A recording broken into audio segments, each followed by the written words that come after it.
But the cold plunge, that's fantastic. I'll tell you what, it doesn't get much better than this.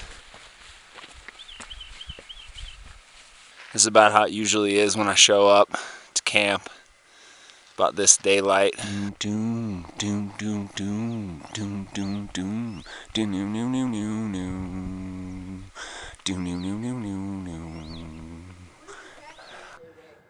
I brought my pack. I can just blast through this. So there's my tent. I recommend a tent. A tent is your shelter. It may only pay off 10% of the time, but when the going gets rough, that thing saves the day. I do a huge, this is actually brand new. This is for this hike. This is a 10-degree down sleeping bag. I like the down versus synthetic. I'm kind of cozy. I like to do the air pad. I think that this is really important. I hike with trekking poles for sure.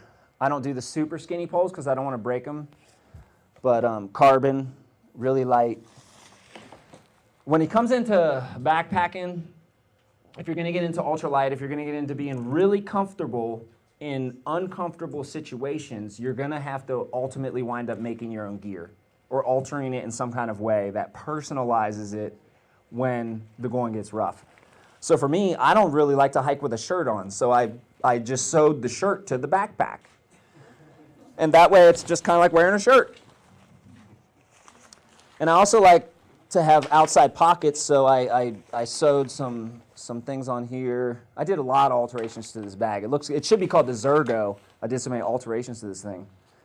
But that's my backpack. It only weighs 1 pound. Actually, when I bought this new, I did all these alterations, made it better, and it weighs less than when I bought it new. Is your bag on the outside of the pack then? Your sleeping bag? The sleeping bag goes in the pack, and it's really big because it's brand new. It's actually never even been compressed. And this kind of goes in the back, inside, in between. And then these rain pants, believe it or not, have been on all of my journeys. Over 10,000 miles, these things have been in my backpack. And I made them myself. It's pretty awesome. They're light, trustworthy. When you make gear, then you trust it. Because I sewed, that's got at least 15 stitches. And you got to do the ultralight gear, Gore-Tex. In the long run, Whole Food Hiker may have some petroleum-free hiking products. That is what I'm eventually trying to design, is petroleum-free grounded shoes, petroleum-free tent, petroleum-free backpacks that are waterproof. So I do one of these mini down jackets. These things are awesome. They weigh as much as a t-shirt. They compress really light. In a worst-case scenario, I wear that, and then I also just shove my sleeping bag in my rain jacket if I need to. And this is an awesome jacket. And that way I'm not carrying too much. So that literally is all my clothes. And then the clothes that I would be wearing, which I do the zip-off pants. They're not yoga pants, but someday. I probably won't go that far. So rocking my bandana. Gotta have a bandana. So these are the small things, do a hat, nice beanie. These are some gloves I made. These have been on a bunch of adventures. The fun thing when you make your own gears, you can do little things like I put a Z on it. It's like custom. These things are really light and soft. It's like windproof fleece. So I made those. I made these. These are sleeves. These are the most awesome piece of gear. You can literally just wear one. And then if the shade is, coming this way and this arm is in the shade, then I don't need to wear a sleeve. Like I said, I like to hike without a shirt. I always recommend a bug net. But see, even the bug net, I added this bottom part because it didn't cover my neck right. So I had to make it better. I didn't make it lighter, but it is better. One extra pair of socks. There's always one rotating, drying on the backpack. Sunglasses. I like to do these little kind of runner hats. And then I'll use the bandana if I need shade. Definitely a garbage bag. I made these little ditty sacks too. These things are awesome. So I pretty much am chemical free, so all I really carry is essential oils I carry some neem and some tea tree to brush my teeth with, and I carry some ylang ylang and stuff for when I'm hitchhiking. But I always carry this little brush for dry brushing and for cleaning your feet. And that helps toughen your skin. If you're in cold water and you're out in the wind and you're brushing your skin, you'd be amazed at what kind of weather you can endure when you got that shell on the outside. So I like to do lotion, some coconut kind of stuff. And then this is the service ditty bag. So this one, believe it or not, like I cut my compass like this. I can have 2 of these, and it weighs the same as what one does that has the back plate. So then I can have an extra compass for the same weight as what the original compass was. And I don't need the back plate. You learn how to use them like this real easy. And then, because sometimes I'm hitchhiking, I actually have had to use this once. This guy from a chicken farm, won't say no more, but he was looking at my bag a little too much. And I was like, "You're not Laura. Get out of here." Drop me off. I carry a bear bag line. These are really important. And everything is mini. Like you guys will love this. Mini light, mini lighter, mini watch. What was that? So you don't have a canister? The bear canister, yeah. I have one of each. I have the old school style, which I don't use, but I use that clear one, which is pretty light. Yeah, in this high Sierra and in Idaho. You got it in all that bag. Yeah, it'll fit in the bag, yeah. And this is where it gets interesting, though. Because nowadays, this is what I like. This is what I take. But nowadays we got this, which doesn't even weigh. If I put this on my scale, it doesn't even weigh. But you have to squeeze the bottle, and it gets dirty, and sometimes it's 100+ miles between resupplies, and I just don't trust these. So this, I can literally get water out of a really small puddle. So this is a huge amount of weight, but I go with this in the end. For a weekend hike, go into the marbles, take one of these. But if you're hiking from Mexico to Canada or Santa Barbara to Canada, then you need one of these. And same thing goes with the stove. So if I'm just hiking on the weekend or even parts time on the trail, I just make a fire. But this is awesome on a thru hike because if it's raining, you can cook in the vestibule. And the most important reason is because you can do other things while this is cooking. When you make a fire, you have to tend the fire, and then you have to cook.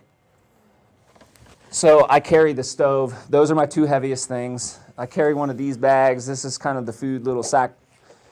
And then I carry a couple of these. These are good for putting your produce in or that kind of stuff. And then the pot. You guys like these? These are the classic. This is what you want, the MSR titanium. But that being said, all this gear, what does anybody guess? What's the guess on this? All this gear right here. Without food? Without food, yeah, this is just the base weight. 5 pounds, I wish, man, I'm not lint. 30, I should be insulted. It does look like a lot, but really it's just a lot of air. It's kind of like a bag of Doritos. You know what I mean? It looks like it's all this, and then you're like, what the heck?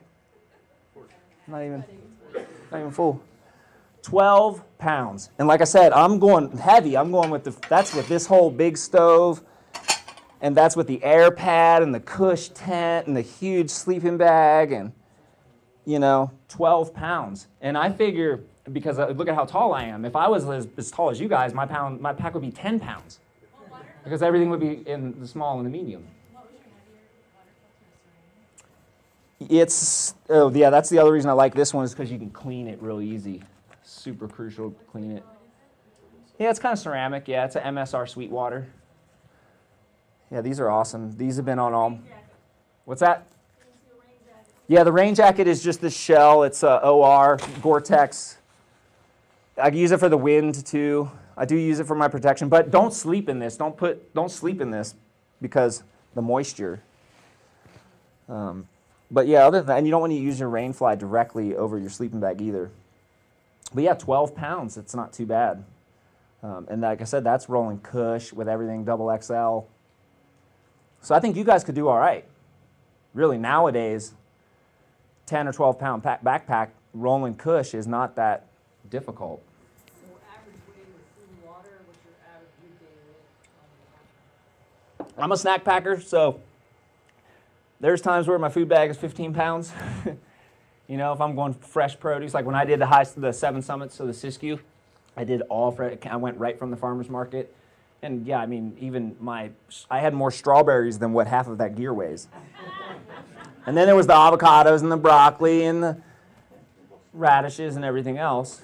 So yeah, I mean, literally, it ebbs and flows. But that's also another reason why I don't go with the super chintzy backpack, because 75% of the time is the when you're approaching town, and that's good. But when you're exiting town, you're usually climbing up, and you have a lot of gear, and typically that's where the waterless is too. So you have a lot of water with that weight, and you need a pack that can handle that day, that first and second day. And so it's worth it to have a pack that's like 5 ounces heavier, but when I carry the water and the weight, it's more comfortable in the long run, because when you're out there day after day after day after day trying to do a thru hike, the little bits of comfort make up the difference. And then it's like we have strength. You know, I mean, I could literally carry a 50-pound backpack, and that would be fine. I would be strong, but I wouldn't be enjoying it as much. So, pretty stoked on the gear. A lot of this gear has been with me for multiple journeys. And wouldn't you know it, they don't even make this tent anymore. They ruined it. And so this is a classic. I'm not trying to complain, but man, I don't know why they do that. Oh, I forgot to show you my most important piece of gear. Bam, these. Ladies, you like shoes? Ladies like shoes? Who's got a pair of shoes in their closet they've never worn? Anybody? No? No shoe fetish? I've had these for 10 years. Never worn them. I've been saving these things for the ultimate hike, because they don't make them anymore. They ruined them. They were the gear of the year, then they changed them, and now they don't work. But this is the Montrail Hard Rock. It won Backpacker Gear of the Year. It's perfect for thru hiking. It's really light. And I'm going to actually try to do this Hot Springs Trail in just this pair of shoes. 2,400 miles in one pair of shoes. I have a pair. I should have brought them, but we're in a closed space, so I left them at home. But I have a pair of these shoes that have more miles than this trail is. So theoretically, as long as these things didn't degrade in the closet, they should make it. And I'll let you guys know. Facebook, contact me. Be my friend, please.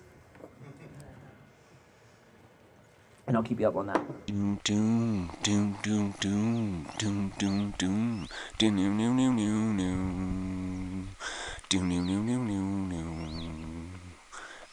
I could never hurt you, turn around and desert you. I would never dehumanize you, hide the truth and drop a bomb on you.